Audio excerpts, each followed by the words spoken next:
Hey everybody, welcome to Money's No Object. I'm your host, Dylan Howell. This is episode number 235 of our YouTube channel and podcast, and I cannot be more excited to continue sharing with you guys personal finance topics that I think could be useful for you in your long-term financial journey. Today, we are going to be talking about the end of Roth IRAs, and specifically the end of Roth IRAs as we know them, because there has been a big story that came out. I've talked about ProPublica and a story that they had come out in recent weeks about the taxes of billionaires and the taxes that billionaires don't pay, and making the case for the tax reform that needs to happen for billionaires to pay more taxes.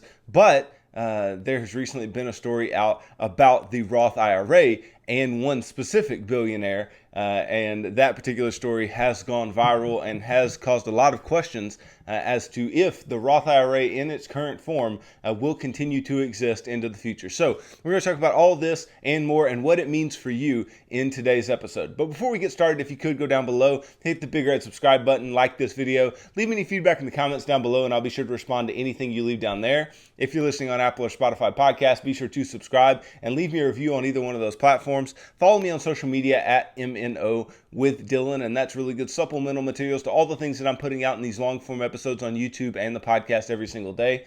And then if you need somebody to help you to build a financial plan and keep you accountable to that plan over the long term, then I can do that. Just message me on any of the major social media sites, Facebook, Instagram, Twitter, and tell me that you are interested in financial coaching.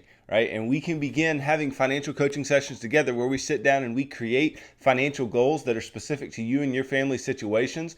And we plan how to get to those financial goals, and we push towards those financial goals together. And then ultimately we are trying to get you to some form of long-term financial freedom, because that's what I want for everybody who watches this show or listens to this show day in and day out. So the Roth IRA may be changing. Okay. And if anyone says that the actions of billionaires, the actions of the wealthy do not have, trickle down impacts on the rest of, society, the rest of individuals, then they don't know what they're talking about, right?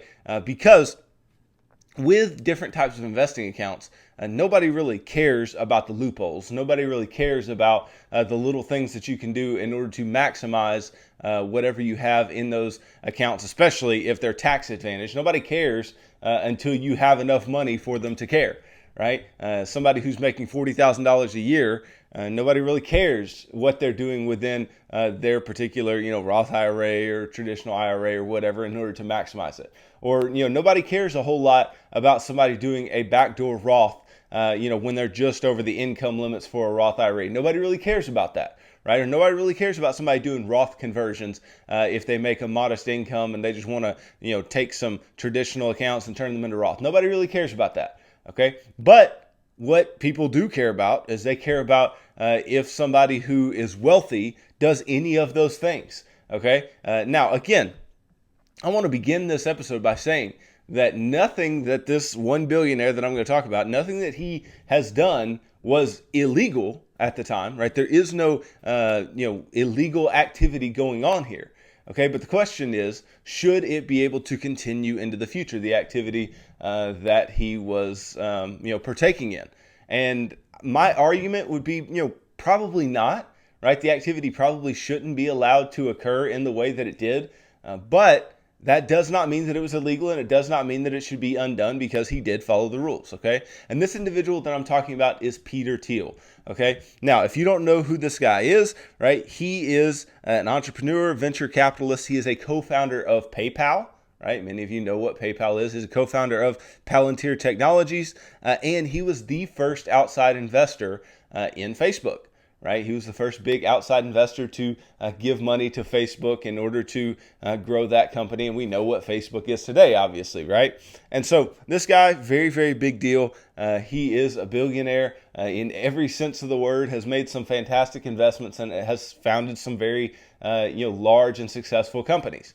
Okay. But what's on the headline as of today, and what is so interesting about Peter Thiel at this point, is that ProPublica, they, have had this tax data that was released, and they got it somehow. I don't know how they got all of this billionaire tax data, right? But something that they found was that Peter Thiel has a Roth IRA that is worth over $5 billion. $5 billion, right? That is an absurd amount in a Roth IRA, right? So let me just give you some context as to that amount just for a second. So let's say I were to take $500 a month and invest it into a Roth IRA. Now, $500 a month would currently be the maximum that you could do because it's $6,000 per year. So if you break that down to a monthly basis, that's $500 a month. And let's say I did that over a 40-year period, right? I did that, let's say from age 20 to age 60. I did it over a 40-year period, and I made 10% a year on that money. Well, that would leave me with $3.1 million. Okay, so a very good nest egg, but Peter Thiel's Roth IRA is worth $5 billion. Okay, well, maybe he made a crazy rate of return.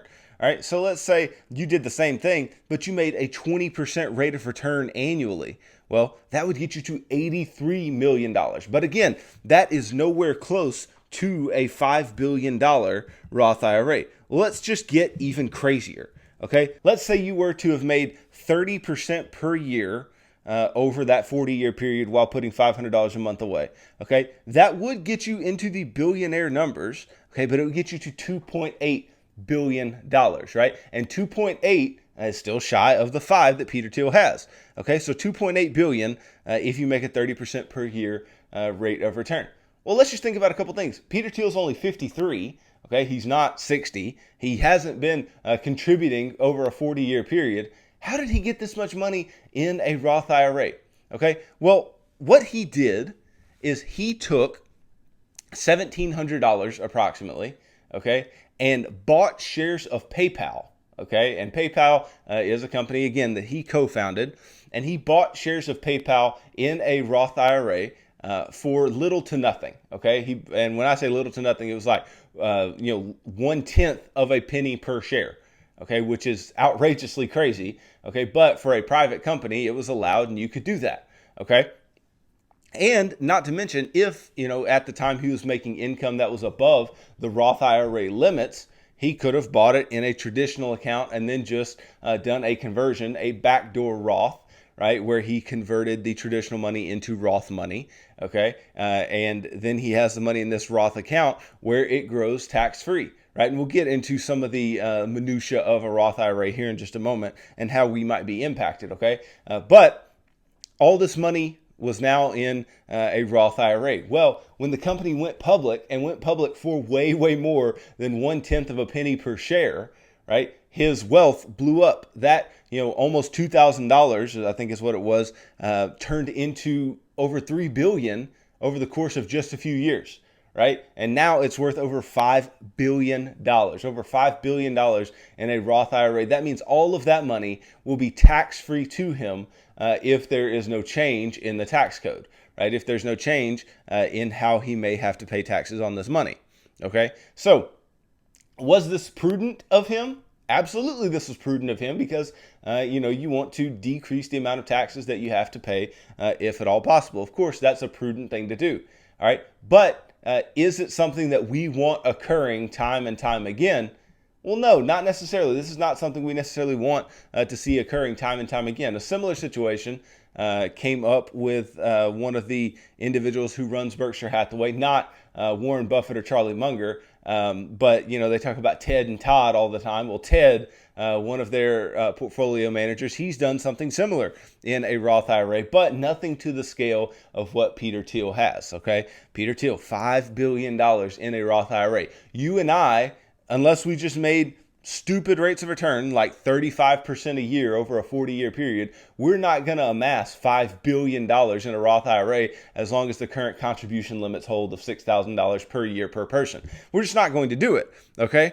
So then we have to think, well, if this has been done by Thiel and people are becoming aware that this type of thing can be done, then what is going to happen as far as legislation goes when it comes to the Roth IRA?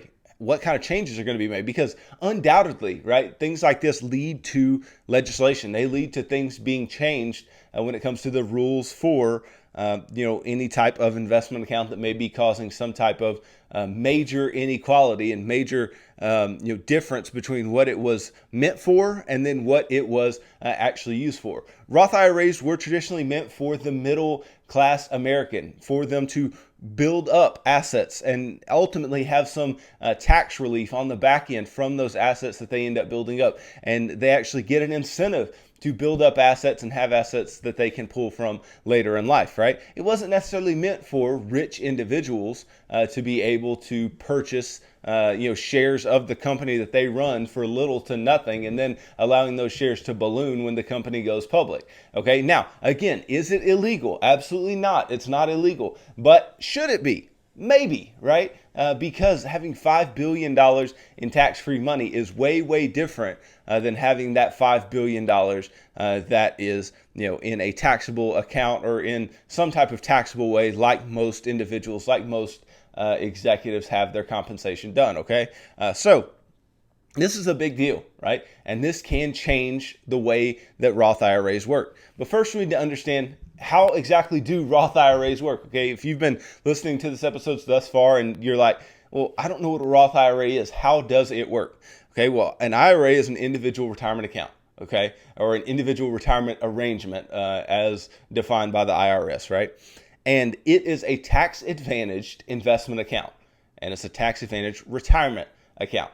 And the way that the Roth IRA works is that you put some amount of money away in a Roth IRA, and you can invest it in whatever you want to, any stocks, bonds, mutual funds, ETFs, whatever, within the Roth IRA. But the Roth IRA is just the bucket, right? It's just the shield, the type of account that you're putting the money into. Okay, but it's still an investment account, so you can invest the money within it into whatever you would like. Okay, so you put money into a Roth IRA, all right, and that money will grow at a tax-free clip. Now, the money that you put in is after-tax money, all right? And you may say, well, why do we have to specify that it's after-tax money? Of course, money that I put in will be after-tax money. Well, for years and years, there was the traditional IRA, okay, which differs from the Roth IRA in that if you put money into a traditional IRA, you put in pre-tax money. Now, how do you put in pre-tax money? Well, you put after-tax money into it, right? But then you get a tax deduction for the amount of money that you put in at the end of each year. So it becomes pre-tax money that you put into a traditional IRA. That money grows tax deferred. And then when you withdraw money, which you can withdraw money after age 59 and a half, when you withdraw money from a traditional IRA, then you pay taxes, your income tax rate on the amount of money that you take out. But with the Roth IRA, we put in after-tax money, it grows tax-free, and then we take tax-free distributions on the back end. Okay, so you can see why this is such a big deal with Peter Thiel, because he put that small amount of money in, that amount of money ballooned into, over $5 billion and did so very quickly, and it grows tax-free, right? Within a Roth IRA, the money is going to grow in a tax-free manner. So he grew to $5 billion tax-free, and he's 53 years old. If he can get to 59 and a half, he'll be able to take out every single cent of that $5 billion plus, and it'll likely be more by the time he hits 59 and a half, right? He'll be able to take out every single cent of that money and have it on a tax-free basis. There will be no taxes on any of that money. And that seems quite outrageous, right? That seems like, how in the world can somebody get away with that? Well, of course, there are tax loopholes. Right? There are loopholes in our tax system that allow these types of things to happen, but it absolutely happened. Now, what was likely? What was likely something that he did? Well, likely something that he did is something that a lot of Americans do when it comes to their retirement savings, especially if they make over a certain amount of money. Okay, so Roth IRAs, in order to contribute to a Roth IRA directly, you have to fall under certain income limits. All right. So if you make over a certain amount of money, you can't contribute to a Roth IRA. You could only contribute to a traditional IRA because, again, Roth IRAs are set up for middle America. They're set up for individuals who make, a modest amount of income, and allowing them the ability to grow tax-free money into the future. Give them some type of incentive to put money away. They don't want to give big incentives to people who make a lot of money. So they put income limits on this, amount that you can contribute or being able to contribute at all. Okay, but they don't put income limits on the ability to contribute into a traditional IRA. Now, they do put income limits on the ability to get the tax deduction by contributing to a traditional IRA, but you can still contribute to a traditional IRA and not get the tax deduction. But you can do that, okay, and via current tax law, what you are able to do is take that money, which again is pre-tax money when you put it in to the traditional IRA. But what you're able to do is to put that money into the traditional IRA and immediately convert it, right, is what we call it, convert it to a Roth account. Now, how do you do this? Well, basically all that's happening is you take that pre-tax money and just turn it into after-tax money, meaning you pay taxes on the amount of money that you put in and just roll it right into a Roth, and it's 100% legal to do this. Okay, and people do it every day. People do it all of the time. Roth conversions are extremely common. So it's very likely that Peter Thiel at this point in time, if he was making a very nice income already, which I don't know if he was or was not, but let's just say for the argument of things that he was making a very good income already, it's likely that he put this money into a traditional IRA, rolled it over into a Roth, converted it into a Roth account, right? Made it to where there would be no taxes on the growth and no taxes on future withdrawals, right? And then the amount of the account ballooned, it blew up, right? And he will not ever have to pay taxes on that money. Just from a little $1,700, $2,000 investment, he ends up with $5 billion that you never have to pay taxes on. Okay, which is a far cry from doing this in a taxable account, right? We know how taxable accounts work, right? If you buy a particular share of stock or multiple shares of stock or whatever, or some asset, and that asset increases in value, right, over time, you have some gain, right? And that gain may be unrealized over time, but you still have some gain. And that gain is just waiting for you to quote unquote realize it. And to realize the gain means nothing more than to sell whatever asset it is and actually take that gain off of the table, right? Take out the fluctuations and actually lock in some amount of gain.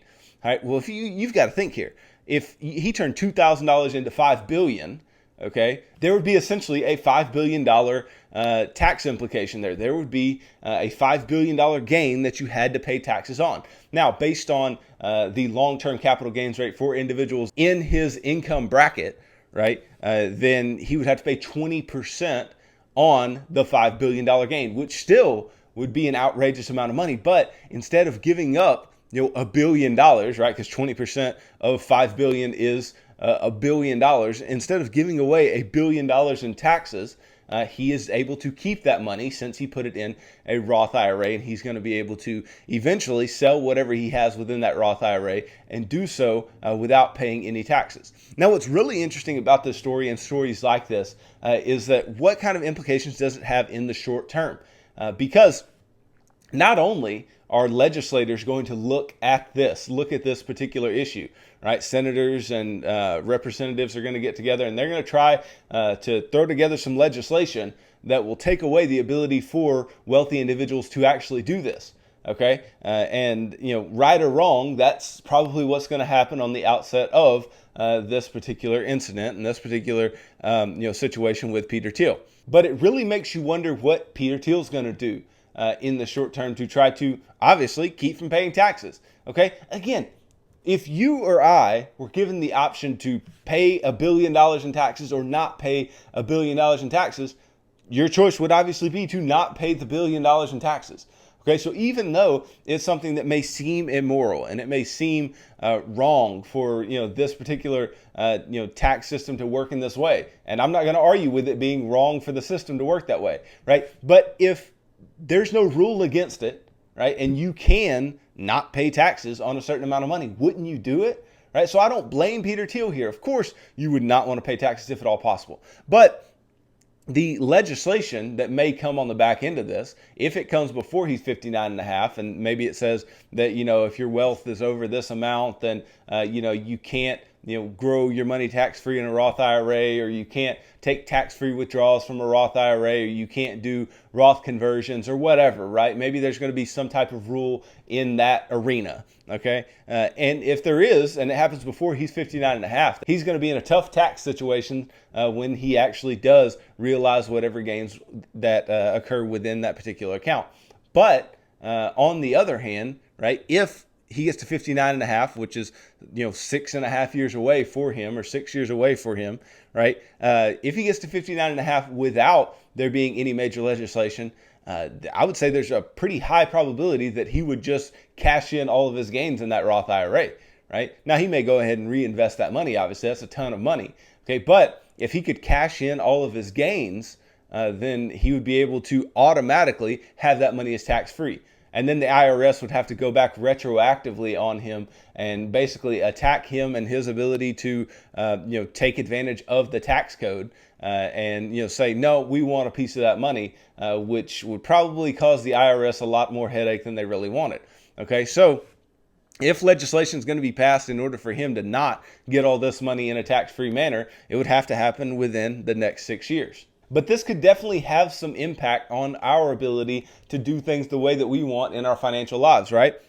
I have long touted the backdoor Roth as a way that if you make too much money, you can still get money into Roth accounts.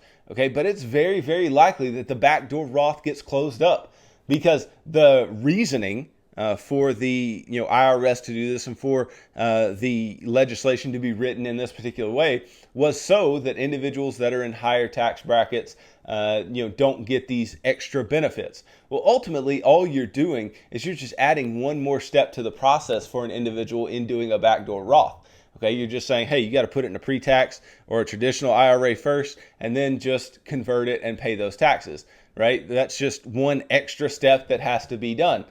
But if they take out the back door, then everybody above a particular income level is going to have to just put money into traditional accounts, which is going to create a larger tax liability on the back end for those individuals. But it will close up the opportunity for individuals like Peter Thiel to not pay taxes on any growth or not pay taxes on the withdrawals that they make from accounts like their IRAs. Now, even if Thiel had this money in a traditional IRA, that money could still grow tax deferred, so you're not paying taxes on the growth, okay? And then ultimately, he would only pay taxes when he took the money out of the account. So this would still be a situation in which, he doesn't necessarily have to pay taxes, right? But again, this money is in a Roth IRA, not a traditional IRA. And I don't think any of us want our Roth IRAs being taxed in any way, right? I don't think we want there to be any tax implications to having a Roth IRA. The whole reason that we are using them is so we don't have to pay inordinate amounts of taxes.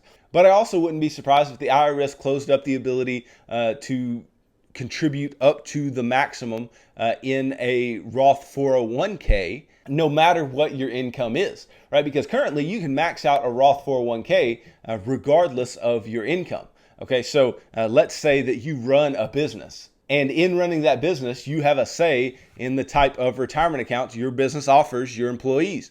Well, maybe you offer a Roth 401k. Well, offering a Roth 401k would be very advantageous to you as the individual who is the higher earner and runs the business because you would get to put money away that is after-tax money to grow tax-free, to take out tax-free later on, even though your income may be above any limits to contribute into a Roth IRA, right? So that might get shut down as well, and it would take away the ability for individuals to not just put money into Roth IRAs, but also other Roth assets like the Roth 401k, right? This type of issue with a billionaire, a very well-known billionaire, can have widespread effects.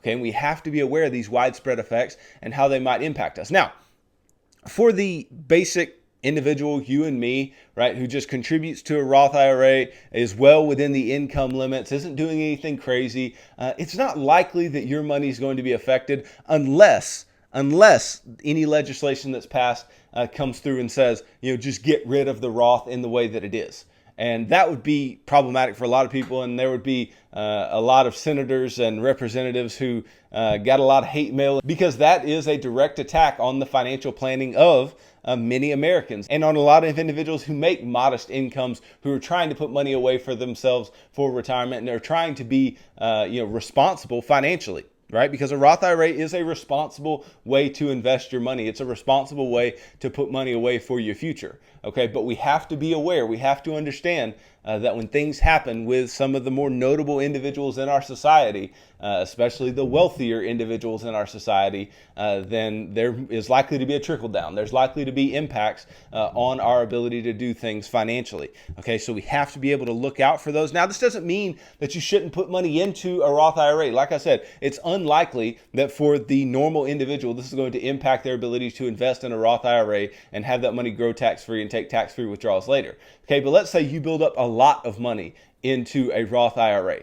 Well, it may get to a point where they end up taxing you on some of the money above a certain amount within a Roth IRA. That could be 100% possible, okay? But again, we don't need to worry too much about the what ifs, okay? Because there's a lot of what ifs. They could stop the Roth program tomorrow, then we'd all have to invest and have our money grow, maybe tax deferred, and then pay taxes on it all later. Okay, but even though they may close something like that up, that doesn't mean we shouldn't invest, and that doesn't mean that we shouldn't put money away. We should absolutely be putting money away for our future, and the Roth IRA is a great way to do that, and it's not likely to stop being a great way to do that. But for some of the wealthier individuals, and not just wealthier individuals, but higher income individuals, you need to watch out, because the rules that you've grown to know and the ways that you've gone around the back door for the Roth IRA, or the ways that you've put money into the Roth 401k and allowed that money to grow over time, it could absolutely change. Okay, so you need to be on top of the rules. You need to be on top of any legislation, because the last thing that you want is to allocate your money incorrectly, accidentally put money into a Roth IRA, or put money into a Roth IRA without knowing the rules, right? And then be taxed or penalized on the back end because you did something that was no longer legal, okay? So I just want you guys to be aware. I want you guys to know what's going on. I want you guys to understand how the impact of other people's actions can turn into a very big impact in your own life. So be looking out for all this. Be looking out for changes in the Roth IRA, changes in the Roth IRA rules. And I think we'd all be very interested to know exactly what is going to occur with Peter Thiel, right? Now, my guess is going to be, if anything is done at all. Okay, if anything is done at all. I'm going to just put that there first, because again, he did nothing illegal. All right, but if anything is done at all, my guess would be is that they would shut down the ability to purchase shares of companies for pennies on the penny, not just pennies on the dollar, for a tenth of a cent per share, right? They're going to shut down the ability to do that in a private fashion, and then allow the company to go public for a much higher valuation. They'll probably shut that down. They'll probably shut down the ability to do any major backdoor Roth conversions. If you're over a certain amount of income or a certain amount of wealth, they're likely to shut something like that down. I would say it's also likely that an individual like Peter Thiel would end up having to pay taxes on some of the withdrawals that he actually makes from this Roth IRA. They may put something in place that if you have more than a certain amount in the Roth IRA, you do have to pay taxes on the withdrawals, and maybe at minimum the capital gains tax on the withdrawal, right? Because right now there is such an attack on the wealthy to pay more taxes, and maybe it's warranted, okay? But given that attack is in full force, right? Seeing a situation like this where a billionaire is going to get billions of dollars in a tax-free manner is not going to set well with people, and they're going to find any way that they can to get those billions out of that individual's hands and have that money paid out in taxes as much as possible, okay? So just watch out for this, follow the story, see what's going on, and see how it may impact your life, because it could very well do so, especially given that we're talking about a product that is so near and dear to many of our hearts, and that is the Roth IRA, something that I use every day and something that many of you have and use every day to invest for your retirement. So thanks for watching this video. If you could go down below, hit the big red subscribe button, like this video, leave me any feedback in the comments down below, and I'll be sure to respond to anything you leave down there. If you're listening on Apple or Spotify podcasts, be sure to subscribe and leave me a review on either one of those platforms. Follow me on social media at MNO with Dylan, and that's really good supplemental materials to all the things that I'm putting out in these long form episodes on YouTube and the podcast every single day. And then if you need somebody to help you to build a financial plan and keep you accountable to that plan over the long term, then I can do that. Just go to any of the major social media sites and message me and tell me that you are interested in financial coaching, and we can begin working together, creating financial goals that are attainable for you and your family. And we'll go about trying to attain those goals, and ultimately I will push you towards long-term financial freedom, which is what I hope for everybody who watches or listens to this show every single day. So tune in Monday as I continue talking about personal finance topics that I think could be useful for you and your long-term financial journey. So thanks for tuning into this episode of Money's No Object. I'm your host, Dylan Howell. God bless.